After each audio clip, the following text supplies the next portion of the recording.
Alright, we're going to try to go shell some corn this afternoon. I think the 8700 sat in the bar long enough. She wants to go. I've got 3 fields I know will go for sure. I haven't looked past that because the elevator's only open till 4 tomorrow anyhow. And they're only taking wet corn till noon. So, I like everybody down there. They treat me really good. The only bitch I ever have about that elevator down there is that they don't run their dryer 24 hours a day. They shut it down every night. It makes it hard to keep up. But that's their deal. I just work here.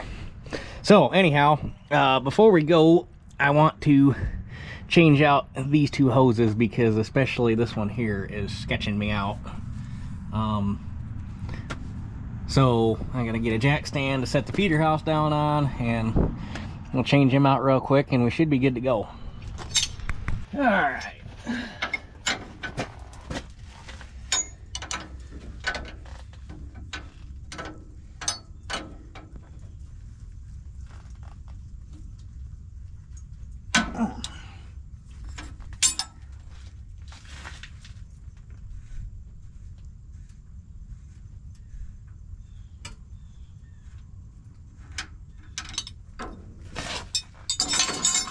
Whenever you're cracking lines like this, you always want to make sure, I have to move that spring, always make sure that the system is de-energized, whatever you want to call it. That way you don't get blasted in the face by high pressure oil, because that would not be good.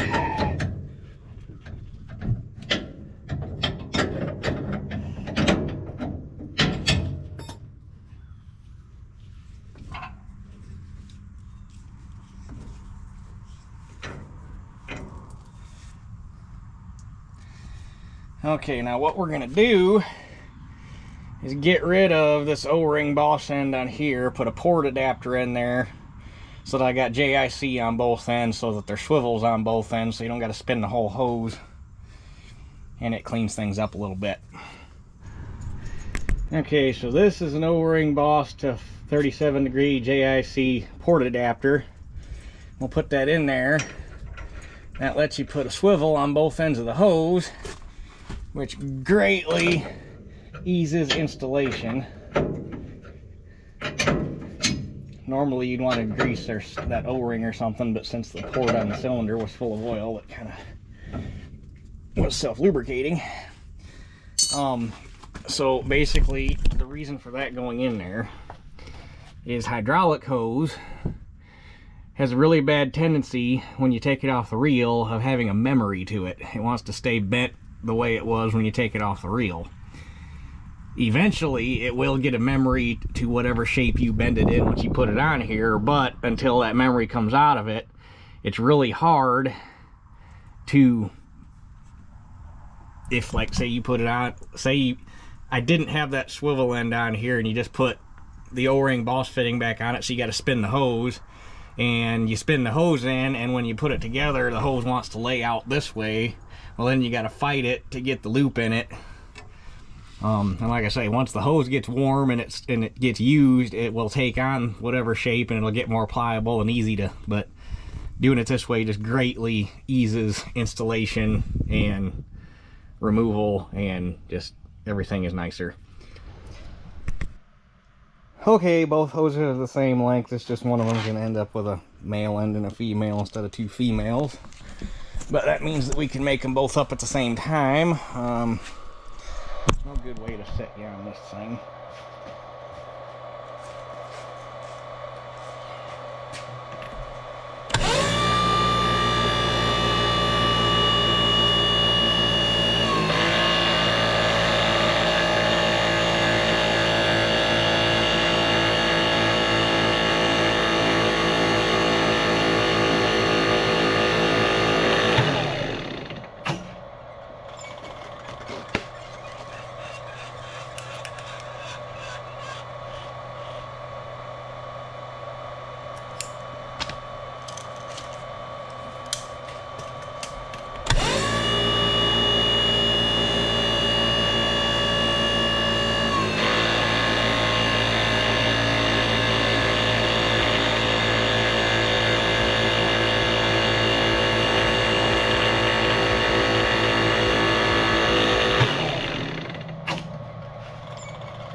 I've gotten in the habit of checking the final diameter on every crimp before we just check it on the first run of hoses, or first crimp of whatever run of hoses we were doing. But Dad had a couple crimp failures that turned into a fiasco, so now we got in the habit of checking every crimp every time, just so that doesn't happen again.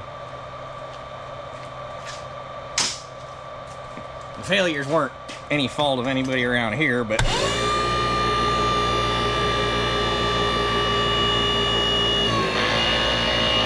for quality control reasons on the end of the manufacturer.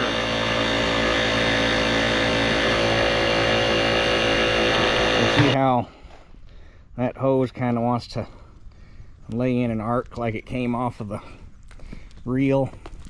Now, I mean, it's not a super huge deal to try to bend it over backwards, but especially, and this is just a 3/8 toe. If you start to get half, 3/4, heavier hose, it can occasionally start turning into a heck of a fight. But since it wants to arc that way, you can just, rather than trying to, or having the hose spin in there and not end up in the right direction.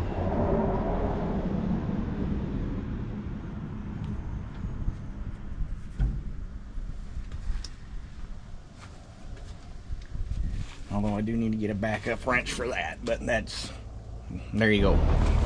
Alright, hoses are changed, so we'll snatch the head. Go try to get something productive done. I'm not even going to do a moisture test on it either. We're just going to run it and ask for forgiveness later. It was testing about 20-ish, 2021 yesterday. At least the field I'm going to.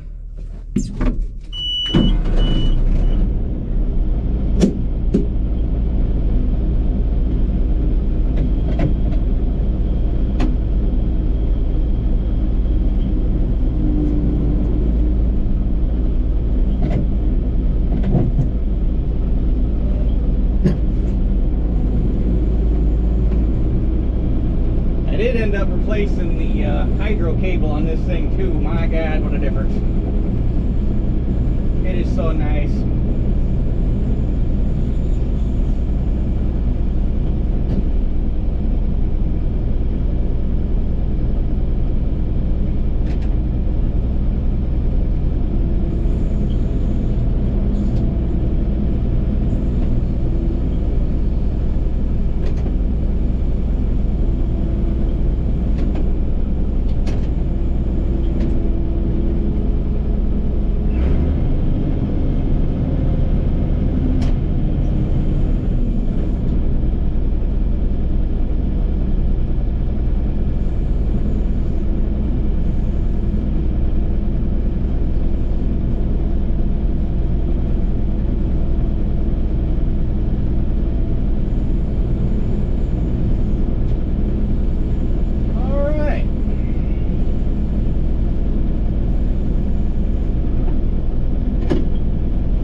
Up and put the 1800 away, and we will catch you guys at the field. Alright, we'll make a round or two and get into some good corn before I determine how good the combine's set.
field for years, never changed how I planted this corner. Apparently now all of a sudden it's an issue. They mowed off 4 rows here and 3 rows over on the other side of the tree. Bastards.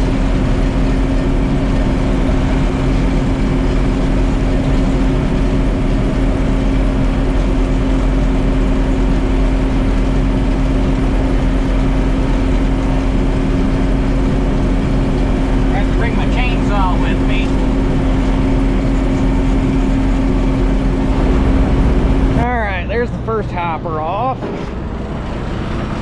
Hewitt's here. He's gonna bark. It's muddy over there in that corner,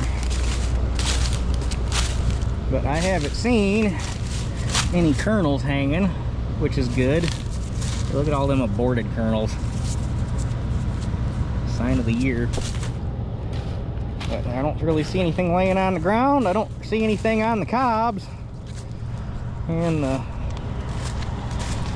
grain sample's clean, so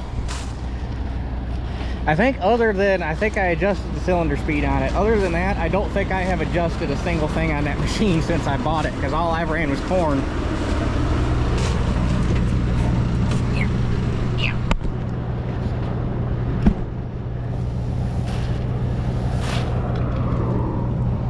Starting to see some mold in it. It's got to come off one way or the other, but anyhow, I think we're good. Well, there's the first bread loaf.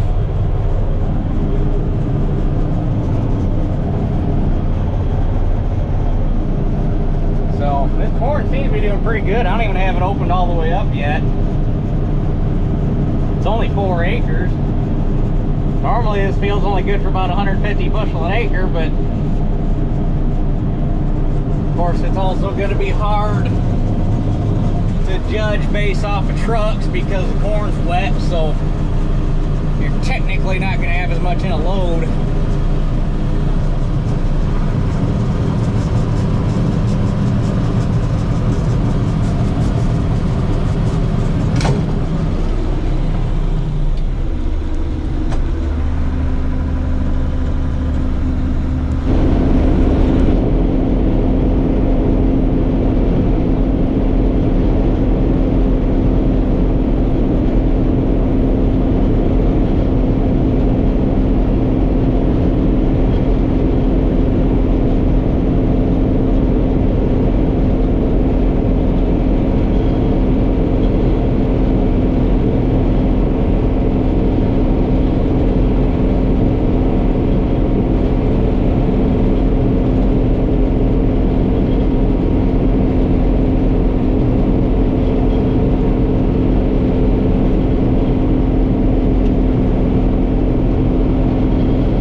number 2.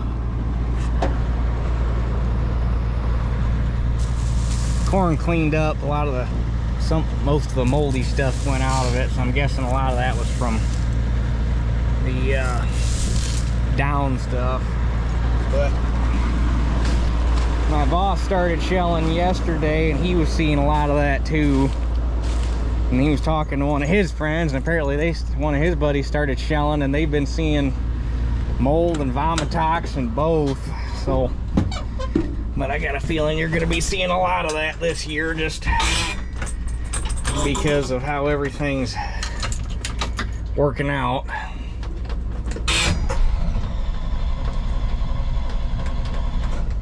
Well, come on, girl.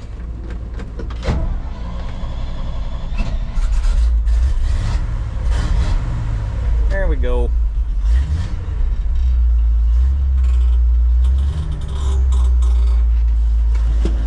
So we will get this hauled in the morning, and there's probably at least one more truckload out here.